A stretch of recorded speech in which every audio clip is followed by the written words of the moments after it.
Казвам се Христина Белева и свиря на гадулка. Това е български народен инструмент, струнен и се свири с лък. Богатството, мисля, че в този проект и на всеки един от музикантите, които сме тук, 12 музиканти от различни държави, някои свирим на традиционни инструменти, някои свирят на класически инструменти, но всъщност силата и красотата е, че чрез нашите инструменти ние даваме глас на нашите сърца, на нашите души, на нашата история, на нашето потекло, без думи. Просто засвирваме и се включваме в нещо голямо, което се случва. И не може да си го обясним. Това е извън границите на нашите държави.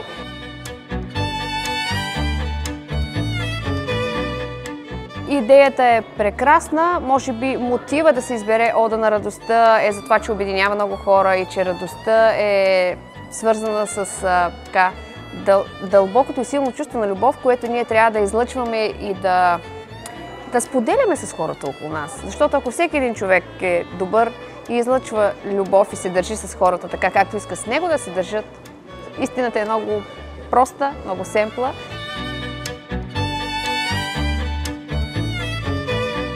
Ние всички сме еднакви и всичко това, което сме учили десетки години наред, че сме различни, имаме граници, имаме различен поминък, всъщност се оказва, че не е точно така. И ние имаме толкова общи теми, каквото се случва в моето семейство. Това се случва и на човек от Германия или просто по по-различен ред, но той също мие чиниите, също си приспива децата, също си прегръща съпругата или съпруга и също обича, също се ядосва. Така че всичко човешко не ни е чуждо. Ние сме еднакви. Ти трябва да си послушаш душата.